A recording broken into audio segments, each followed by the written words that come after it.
Bismillahirrahmanirrahim. Suratu Yasin Makkiyah, tunte surat Yasin Makkiyah. Au illa qaulahu, maksudnya Makkiyah bangsa periode zaman Rasulullah tesih teng Mekkah. Au illa qaulahu kecuali dawuh Allah taala wa idza qila lahum anfiqu alayat niku. Au madaniyatun utawa sebagian ulama darani surat Yasin bangsa napa? Madaniyah. Isnatan iku loro wa samanun lan 80 apane ayatan ayat. Jadi surat Yasin kabeh berjumlah berapa? 82 ayat. Bismillahirrahmanirrahim. Yasin. Ya semua ulama makna Yasin itu makna nama lain dari Rasulullah Muhammad sallallahu alaihi wasallam. Meskipun secara ikhtiyat, secara hati-hati mufassir biasanya bilang Allahu a'lamu bi muradihi bi. Allahu a'lamu dat sing pirsa bi muradihi kelan kersane Allah bi iklan Yasin. Tapi kita tahu secara ahwalul ulama, ya saya ulang lagi, kita tahu secara tradisinya ulama tetap mengatakan Yasin maknanya ya Muhammad. Buktinya terusannya apa? Innaka laminal mursalin. Innaka ke siapa coba? Ke Nabi kan, Nabi Muhammad. Berarti Yasin wahai Muhammad kamu adalah mursalin. Apalagi ada istimal yang sudah konsensus seluruh dunia. Misalnya sholatullah, salamullah ala toha rasulillah, sholatullah, salamullah ala Yasin habibillah. Jadi makanya saya berkali-kali bilang, saya pernah ngisi pengajaran tafsir di Madura juga bilang gitu. Ada disiplin ilmu tafsir dan itu kadang ketatnya ikhtiyat. Ikhtiyat itu hati-hati. Sehingga tetap bilang Allah alamu bimuradihi bidalik. Tapi meskipun demikian, ada konsensus masif dari para ulama yang menggunakan Yasin Toha itu untuk Rasulullah Shallallahu Alaihi Wasallam. Karena secara siakul kalam pasti demikian. Misalnya di juz 16 ya, surat Toha itu ya, 16 ya. Toha, ya Muhammad, ma anzalna alaikal Qur'ana litasqa. Coba kalau Toha ada artinya Muhammad, lalu siapa? Ada kata ma anzalna alaika, apa?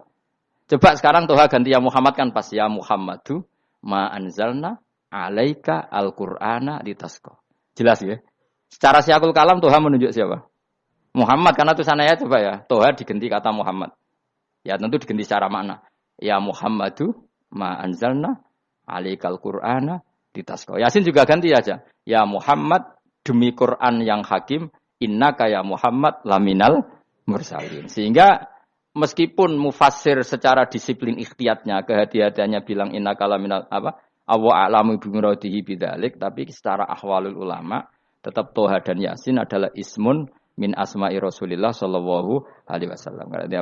Kayak tadi apa? Salatullah salamullah ala Toha Rasulillah, salatullah salamullah ala Yasin habibillah. Jelas ya. Jadi antara istimalnya ulama itu beda dengan keikhtiyatan mufassir. Dan tentu kita milih yang istimalnya ulama. Karena itu lebih gampang supaya kata alaika khitab itu kena. Apa? Kena. Mukhatabnya siapa? Terus ketiga kata Ibnu Jarir At-Tabari, enggak mungkin Allah mengkhitabkan sesuatu dengan sesuatu yang enggak bisa difahami. Karena orang Arab dan zaman itu paham Yasin adalah Rasulullah, Toha adalah Rasulullah, sehingga ada khitab itu. Buktinya orang kafir zaman itu enggak pernah menyoal gini. Muhammad katanya Quran itu indah, mudah difahami. Ternyata ini ada lafaz-lafaz yang kita tidak paham. Nyatanya orang kafir tidak gugat seperti itu. Itu menunjukkan bahwa penggunaan Toha dan Yasin adalah ma'ruf dan difahami. Paham? Jelas ya? Ya soal nanti ikhtiyat, ya ikhtiyat saja kita ikhtiyat. Paham ya? Tapi tetap difahami. Apa? Tetap difahami. Buktinya jelas kan Toha ma anzalna alaika. Berarti diganti saja apa? Ya Muhammad ma anzalna alaika al-Qur'ana litasqa. Mohon jelas ya. Wal Qur'ani demi Qur'an al-Hakimi kang bijak. Ail muhkami tegese kang kuat utawa kang kukuh. Kukuh maknane indah, bi aji binasmi kelawan keajaibane susunan wa badil ma'ani lan keindahane makna. Innaka saat temne sira ya Muhammad lamnal mursalin setengah sangking wong sing diutus. Sungguh termasuk wong sing diutus Allah. Ora sekedar diutus ala siratin kowe ing atase jalur to dalan mustaqimin kang jejeg. Uti ala mutalikun ta'alluq bima perkara qabla kang sedurunge iki dawuh. Tariqil anbiya tegese kowe iku sesuai dalane para-para nabi qabla ka sedurunge sira. Maknane tariqil anbiya ya tauhid tegese tauhid wal huda lan petunjuk. Wa taqidu tinau kiti bil qasami klan qasam wa ghairi lan liyane qasam ngrad niku nolak liqaulil kufari marang pengucape wong kafir lagu maring nabi wong kafir komentar ning nabi napa lasta mursala Muhammad iku ora rasul terus Allah jawab innaka laminal mursalin tanzilal azizi kang kowe iku dadi rasul mergo entuk turunan untuk keturunan Quran sing aziz, sing tanzilal aziz. Kang Quran iku dadi sesuatu sing diturunno Allah sing aziz. Fi mulkihi dalam kerajaane wa ar-rahimi kang welas fi khalqihi lan makhluk Allah. Utai lafat tanzil ku khabar mubtada khabar mubtada. Ya karena Imam Suyuti baca tanzilu sehingga dia nerkepnya mubtada. Tapi kira kita kan baca apa? Tanzila. Makanya saya berkali-kali ngaji itu sama guru. Imam Suyuti dia itu bacanya tanzilu, makanya dia nerkep jadi khabar. Sementara kira kita tanzila, maka kita nerkep jadi maf'ul mutlaq. Paham ya? Makanya kamu enggak usah bingung iki kok jadi khobar padahal macane tanzila. Utawa ora bingung mergo ora paham pilihane loro tok. Ya. Jadi yang jelas Imam Suyuti itu kadung milih rofa, makanya dia nerkep khobar. Paham ya tanzilu, makanya dia nerkep apa? Khobar. Kalau kita baca kan tanzila, maka itu maf'ul mutlak atau nyimpan kata amdahu. Ayil Qur'an itu kese Qur'an. Bi khabaru mubtada'in muqaddarin. Apa sing kang aran tanzilul aziz ya Qur'anu tentu Qur'an. Qur'anu tujuane ditung dira supaya ngekeki peringatan sira bil Qur'an kauman ing kaum muta'alikun bitanzil. Maung dira kang ora dikeki peringatan sapa abahum bapak-bapak wong akeh elam yung daru. Tegese ora dikeki peringatan sapa akeh di zamanil fatra ing dalam zaman fatra. Ya jadi Quran itu gunanya ya membuat logika yang benar supaya orang itu menghindari kesalahan. Jadi menakut-nakuti itu kalau enggak harus tentang neraka.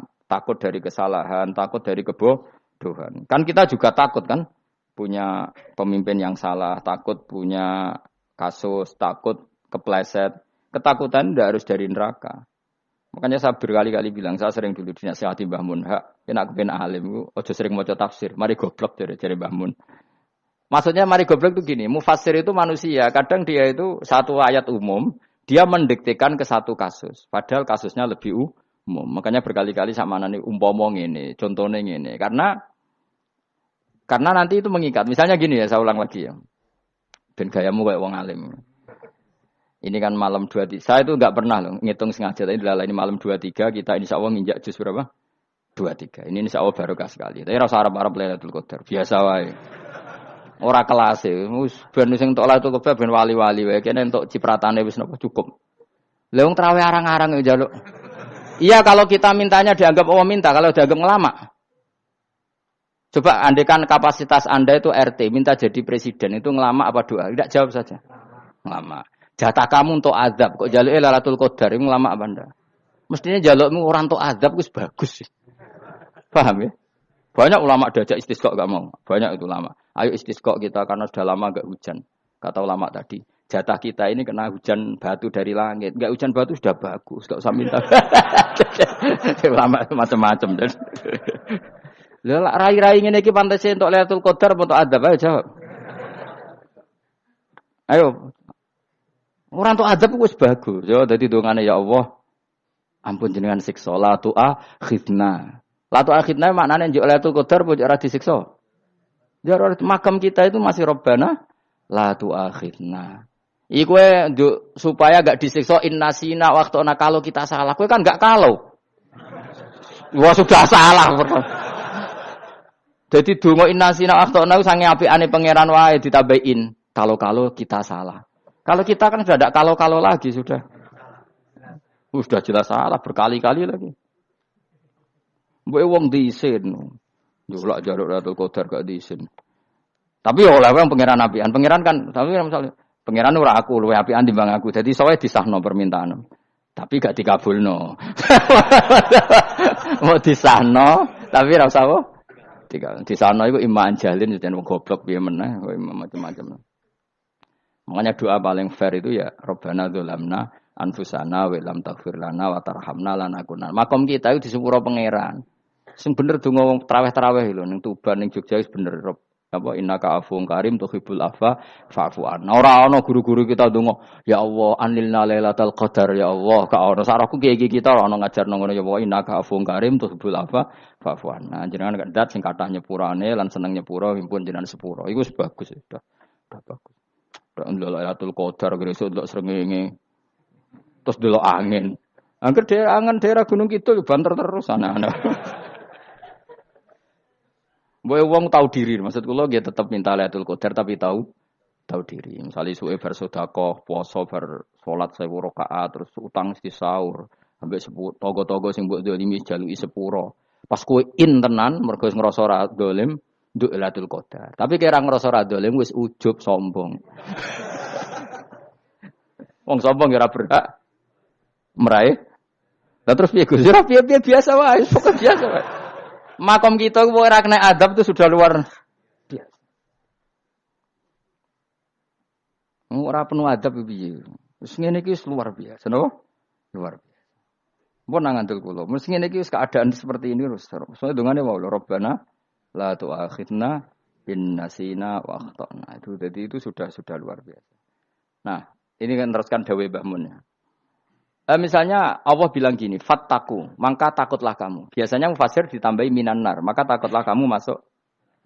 Sebetulnya yang perlu dihindari dari kita, takut itu ya, takut salah, takut bodoh, takut terdolimi, takut mendolimi orang lain, takut hidup tidak ada gunanya. Tapi mufasir tentu milih yang populer, takutlah kamu dari api neraka. Coba misalnya gini, kita nanti masuk surga. Kemudian zaman di dunia kita tidak pernah berkampanye ya atau berkontribusi untuk agama Allah. Cara saya itu izin. Kata Imam Malik, saya masuk surga. Kemudian orang yang mencintai saya masuk surga itu saya malu. Rasulullah juga gitu. Saya sebagai pemimpin umat, saya malu masuk surga. Dan satu dari umat saya masih masuk neraka. Jadi ulama dulu tuh ketakutannya bukan sekedar masuk neraka. Takut malu, takut bodoh, takut keliru, takut. Saya misalnya nanti masuk surga itu malu. Andaikan saya tidak pernah ngajar tafsir Jalalain. Malu saya. Karena kalau tanya Allah, hak kenapa bu swarga? Terus diberi swarga. Tapi kalau pernah baca tafsir jalan kan anak keren. Keren artinya saya pernah mengkampanyakan Quran, pernah mengkhidmati Quran, pernah ngitmai kitab engkau ya Allah. Saya pernah ngitmai umatnya Rasulullah, yaitu sampean kabeh. Pernah mulang, pernah sowan. Saya tiap bulan sowan jenengan gak sopan tapi. Mulane kira usah bales sowan rono malah ganggu aneh-aneh. Kadang santri yo pidol, wis diulang cek sowan. Orang itu kiai kalau sudah di rumah itu milik keluarga biar fair. Bermulang cek assalamualaikum terus kiai ini kagok keluargane ku kapan? Mbok mikir bocah ora karo-karuan. Jadi seneng yo di ilmoni, napa seneng yo di ilmoni. Saya ulang lagi ya. Nah, kata yang ditafsir itu sering tidak mengikat. Makanya kata Mbah Mun, baca tafsir itu dikurangi. Maksudnya dikurangi itu bukan apa-apa, maksudnya tadi kalimat yang ditafsir itu tidak mengikat. Yang mengikat itu yang kalimat di Quran. Nah, kalimat Quran itu umum, napa? Misalnya gini, Allah lalu gini. I'dilu, kamu harus berbuat adil. Lalu adil itu misalnya mufasir menafsiri, adil itu menyamakan di antara dua orang konflik. Misalnya di MK 01 dan 02 dianggap sama, itu namanya adil. Itu kan dawai mufasir. Atau misalnya gini. Allah bilang gini ke saya, hak kena jadi kiai sing adil. Terus adil ditafsiri orang, adil itu menyamakan sesama murid, haknya sama. Nah, tapi bisa saja adil itu di luar itu semua. Misalnya gini, ternyata adil menurut Allah gini. Adil maknanya seimbang, apa? Adil itu maknanya apa? Seimbang. Lalu keseimbangan seorang hamba adalah dia ingat Allah lebih banyak. Karena ini bandul yang benar-benar nyata. Allah itu nikmatnya nyata. Sehingga ketika saya sebagai orang alim, ingat saya alim itu karena Allah. Dikasih ilmu Allah, dikasih cerdas Allah. Dikasih semuanya dari Allah. Sehingga saya itu tidak merasa kumuluhur pada kalian. Karena semua ini dari Allah. Kemudian Allah sendiri yang memerintahkan. Kamu harus mengajar. Maka saya ada arep-arep salam templek sampeyan, penghormatan sampeyan. Apresiasi sampeyan. Karena saya hubungannya hanya dengan Allah Subhanahu wa Ta'ala. Itu namanya adil. Meletakkan sesuatu proporsional. Itu juga adil namanya. Makanya seseorang itu enggak bisa dikatakan abid selagi belum tahu kalau ibadahnya minallah. Jadi misalnya ke ibadah tok. Ternyata kamu yakin itu ibadah kamu, amal kamu itu belum abid. Abid hakikat adalah alhamdulillah alladzi hadana li hada wa ma kunna linahtadiya laula anda tahu. Ketika kita sujud yakin ya Allah alhamdulillah jenengan menakdir saya sujud. Saya salat alhamdulillah engkau menakdir saya salat. Sehingga minallah dulu pikiran itu semua kebesaran kemendahan ini minallah dulu. Baru setelah minallah kita yakin billah. Setelah billah juga yakin illallah. Misalnya gini illallah itu. Setelah saya ngajar tafsir Jalalain, kepentingan saya satu. Hamba-hambanya Allah menjadi tambah mencintai Allah. Tidak mencintai saya. Enggak penting sampean mencintai saya. Makanya Imam Syafi'i tiap ngajar bilang begini. Wadittu annal khalqa ta'allamu hadal ilma wala yahmadunani. Saya senang kalau kalian belajar fikih sama saya, tapi kamu tidak usah muji saya. Jadikan fikih ini alat taqarrub kamu kepada Allah. Itu namanya minallah wa ilallah. Itu adil. Tapi adil yang dijelaskan ulama beda-beda tadi. Ada mengatakan adil adalah proporsional antara murid, antara keluarga dan murid. Meskipun kamu senang mulang, jangan merantarkan keluarga. Itu tidak adil. Itu kan versi, no? Maksudnya Mbah Mun, kamu jangan terjebak versi-versi dalam tafsir. Paham ya? Karena Allah hanya ngendikan i'dilu wa aqrabu. Paham ya? Tapi kan penjelasan adil ini orang versi. Paham ya? Ada yang nulis adil adalah meskipun mimpin masyarakat ya ingat keluarga. Karena sing tukang wayo kan nafsiri adil adalah karena laki tidak cukup istri satu maka ayo kan yo repot kan. Tapi kalau kadung istrinya 3 atau 4, adil adalah harinya sama meskipun janda dan perawan. Jari sing lanang gak adil adalah proporsional. Sing wis suwi dikumpuli dikurangi. Yang baru ya mungkin kabeh enggak kalau nuruti. Mungkin enggak? Ya, tapi itu kan versi, nama. Maka kata Mbah Mun itu memang saya itu merasakan, saya sebagai mufassir merasakan memang saya kan sering baca Jalalain beda dengan tafsir Munir, nanti beda dengan tafsir Qurtubi. Saya beri contoh misalnya. Dan kamu pasti salah jawab ini. Kalau kamu benar berarti ya alim tenan. Wa idza darabtum fil ardi falaysa 'alaikum junahun an taqsuru binas shalah. Orang kalau pergi itu boleh enggak ngosor salat? Enggak, jawab saja. Boleh kan? Ngosor salat itu apa? Misalnya salat asar 4 jadi berapa? 2. Kalau isya jadi 2. Kalau subuh? Enggak, sudah maju lah. Maghrib? Enggak, kan yang bisa dikosor hanya berapa? Yang rubaiyah, yang apa? Berarti kamu yakin antak suruh minas shalah artinya 4 jadi 2, yakin? Enggak, jawab saja. Yakin. Nah itu termasuk orang pinter gitu. Berarti ilmu lagi sak trip. Ya? Sebetulnya kata Imam Qurtubi enggak. Ayat itu kan hanya bilang gini, kalau kamu bepergian maka kamu boleh menyendak sholat. Qasru itu memotong. Dari aturan yang dulu 4 menjadi 2. Sebetulnya ada hanya itu tok. Aturan tidak boleh membawa najis menjadi boleh. Aturan harus tumak ninah menjadi tidak harus tumak ninah. Misalnya kamu sholat dalam keadaan perang. Wajib tumak ninah apa boleh sambil lari-lari? Boleh sambil lari-lari. Boleh gak ketika perang kamu sholat sambil menghadap tidak ke kiblat? Boleh. Makanya antak suruh minas sholat maknanya apa? Jika kamu pergi, maka dalam konteks itu kan perang ya. Ayat itu memang konteksnya perang. In khiftum ayyaftinakumul ladzina kafar. Jika kamu dalam keadaan perang, maka boleh memangkas apa yang pernah wajib dalam aturan sholat. Paham ya? 4 menjadi 2. Keharusan menghadap kiblat menjadi tidak wajib. Membawa najis sholat sah enggak? Enggak kan? Tapi kalau dalam perang, kemudian pedang kamu ada najisnya, boleh dibawa enggak? Boleh. Jadi maknanya taksuru a'ammu min ayakuna qasra sholat wa a'ammu min ayakuna wajibati sholat yang sekarang enggak wajib. Semua itu namanya juga meringkas kewajiban. Berarti nak mana nih?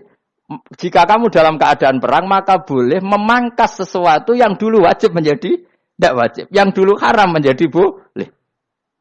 Tapi mufassir menyontohkan qasrus sholat hanya 4 menjadi 2. Dong ya? Oh ya, nang alim ngono tenan wis dokter tafsir wis. Engko tak iku sudah dhewe. Tapi ora perlu orang lain ngakui. Jadi itu contoh kecil. Jadi mufassir karena kebetulan dia tahunya hanya qasrus sholat itu 4 jadi 2, dia itu. Padahal di tafsir lain diterangkan qasru itu artinya menyingkat atau mencendak atau memangkas. Dulu wajibnya sholat itu enggak boleh bawa sesuatu yang najis. Tapi kalau sholat dalam keadaan perang dan pedang kamu ada darahnya, boleh enggak dibawa? Boleh. Bahkan Allah menyuruh dibawa. Dan boleh enggak madhep kiblat. Fa in khiftum farijalan auruk banat. Lagi fa idza amintum fadhkurullaha kama 'allamakum. Ketika keadaan aman baru sholat sesuai standar. Nah, berarti kan ada qasrus sholat, ada pemangkasan aturan sholat. Kayak misalnya begini. Dalam keadaan normal, boleh enggak kamu motong pohon pisangnya tetangga tanpa izin? Enggak boleh kan? Tapi misalnya ada banjir bandang, kemudian kamu bisa selamat kalau motong itu. Wajib izin apa malah haram izin? Haram izin, harus kamu langsung potong. Karena kalau tanpa begitu kamu dan yang punya wajib meridhoi. Kalau enggak meridhoi disalahkan syarak malah. Paham ya? Jadi ini penyolongan yang wajib. Tapi tak sebab potong kayak ngelangi kan. Terus gedangnya mbok pangan lha iku berlebihan. Karena Allah memaklumi hanya untuk ngelangi. Jebule wis menisan lah itu di luar izin syariat apa? Di luar izin syariat. Itu melampaui batas itu. Syaratnya boleh itu ghairu baghiw wala adfamani turra itu darurat syaratnya ghairu baghiw wala dan tidak boleh melebihi batas. Ora ape ngetok gedange dijupuk sik sing mateng dipangan terus diketok. Ora oleh. Paham jelas ya. Makanya kalau ngaji tafsir ya saya kan berkali-kali ada makna di tafsir Imam Suyuti saya tambahi umpamanya ini. Maksudnya umpama itu supaya contoh itu tidak mengikat. Jadi yang disebut beliau itu satu dari sekian potensi ribuan contoh. Ya kayak tadi misalnya antak suruh minas sholah. Itu umumnya ulama membayangkan qasru sholat yang 4 jadi 2. Padahal enggak, maknanya meringkas aturan dari wajib menjadi tidak wajib. Bahkan sebagian aturan itu dikatakan haram, tidak haram. Itu tadi misalnya bawa najis atau teman kamu mau dibaca orang kafir. Terus kamu bilang, hei hati-hati. Itu tidak batal kalau dalam sholat siddatil khauf. Paham ya? Jelas? Semaju lah. Malam terlikur. Lelatul. Aku wis gumen mbek wong-wong itu. Bingung ora ilmune wong-wong. Ma ungzira abahum elam yung daru tegese ora den kei wedi sapa ngangge fi zamanil fatrah ing dalam zaman fatrah. Ya sama seperti ini. Orang tidak mendapat ingzar itu fi zamanil fatrah, zaman enggak ada rasul. Tentu tidak hanya itu tok. Ada rasul tapi orang itu jauh dari komunitas ulama. Itu juga termasuk orang yang tidak mengalami ingzar. Jadi tidak mengalami ingzar bisa di zaman fatrah atau sudah ada rasul tapi dia jauh dari ulama atau jauh dari komunitas Islam. Itu juga komunitas yang tidak mengalami ingzar. Fahum mongko te wong akeh kaum iku ghafilun lali kabehane imane sing iman warustilan bener. Ya contoh paling gampang itu nak dawuh yai mesti bener itu loh.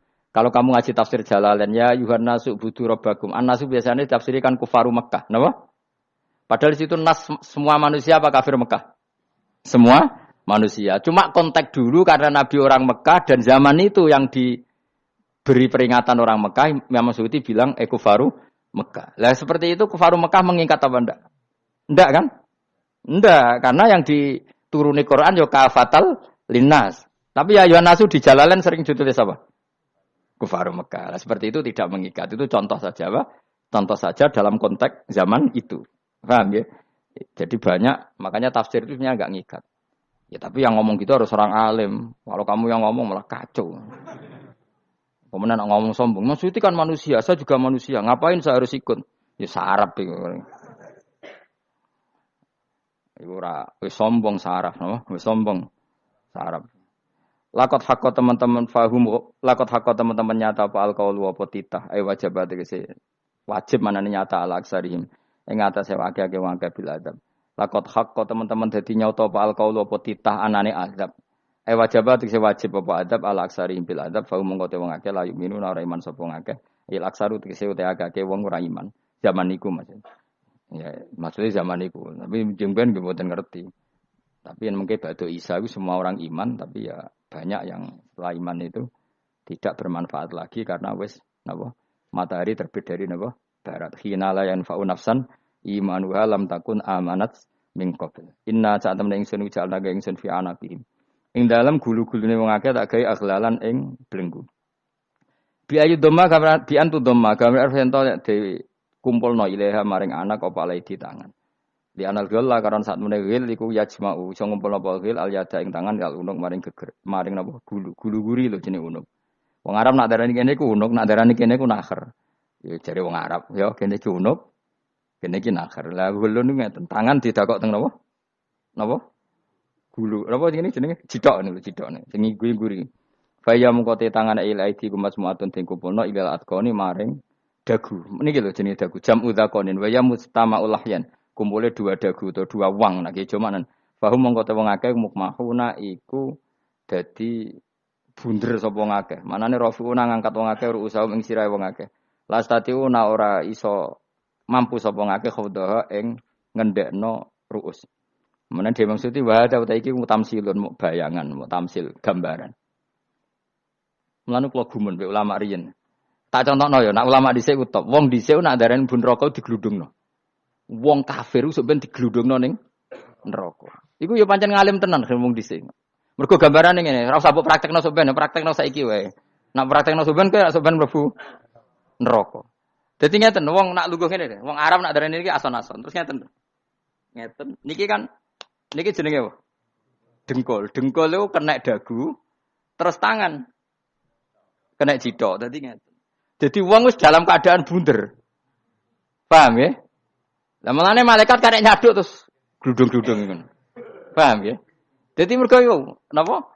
Dengkul nempel dagu, paham ya? Tangan nempel jidok. Terus ditaleni. Paham ya? Terus ya karek gludung to, mulane wong kuno nak darane bun neraka iku.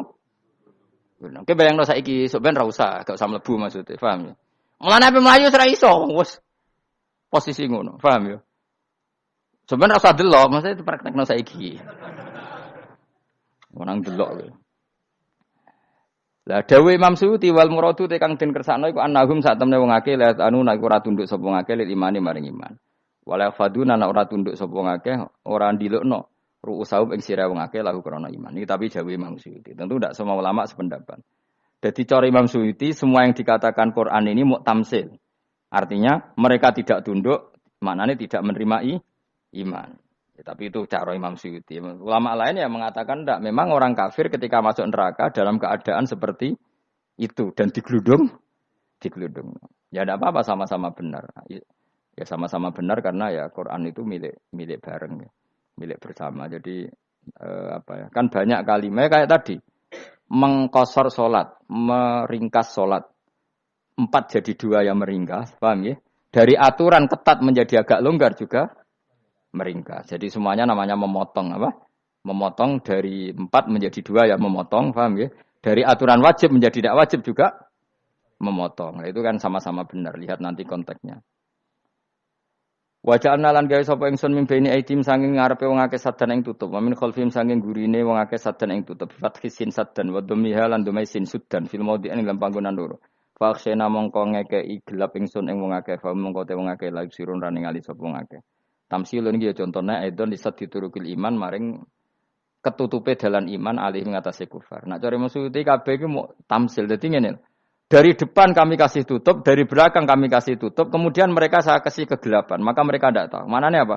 Dari arah depan yang mereka enggak ngerti pentingnya iman, dari arah belakang yang mereka tidak ngerti pentingnya iman, maka mereka buta, artinya tidak iman. Itu cara Imam Suyuti. Tamsilun aidon ini hanya perumpamaan lisat diturukil iman, yaitu tertutupnya jalan-jalan iman. Tapi ulama lain mengatakan ya enggak. Memang pernah ada peristiwa di mana orang kafir ngepung Rasulullah dan mereka dari depan matanya dihalangi, dari belakang dihalangi, sehingga ketika Rasulullah keluar mereka tidak melihat. Itu ya nyata. Ya jadi makanya ngaji. Ya. Jadi ben keren.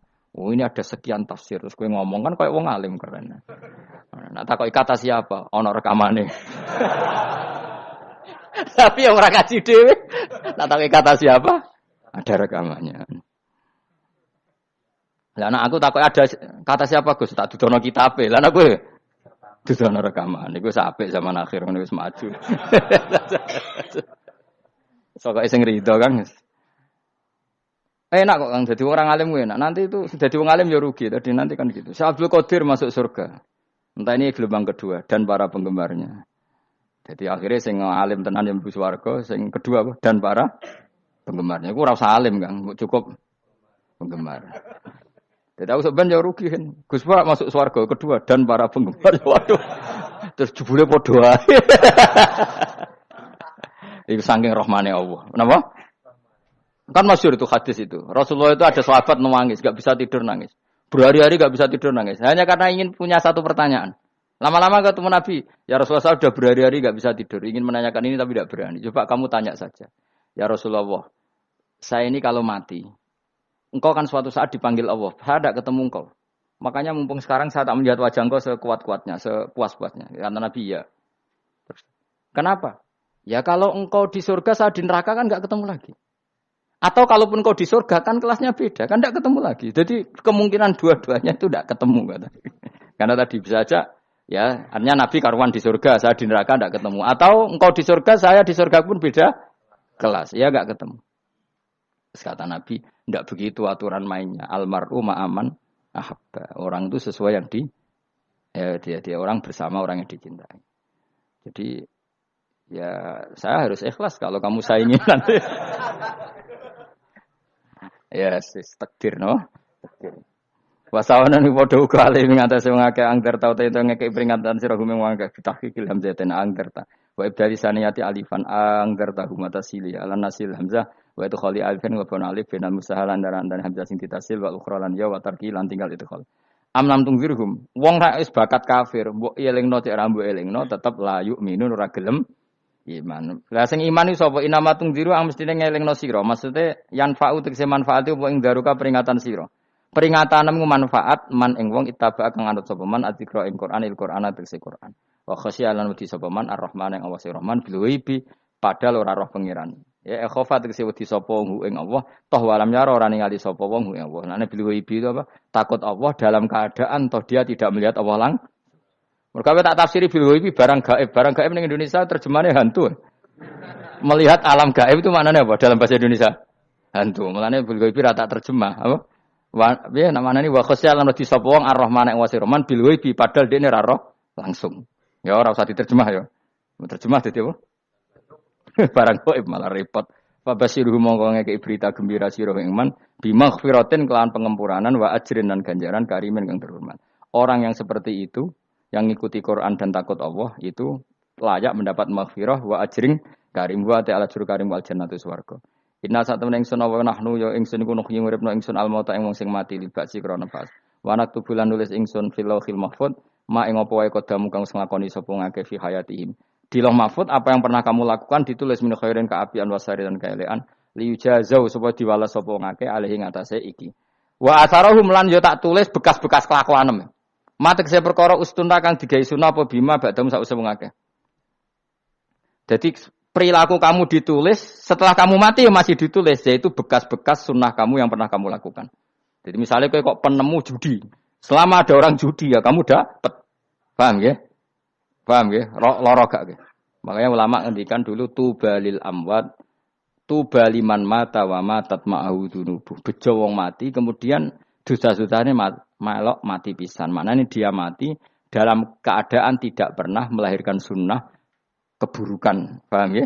Tapi bejo wong sing mati, kemudian dia meninggalkan sunnah kebaikan yang diikuti terus. Kok sampean ini lho bener?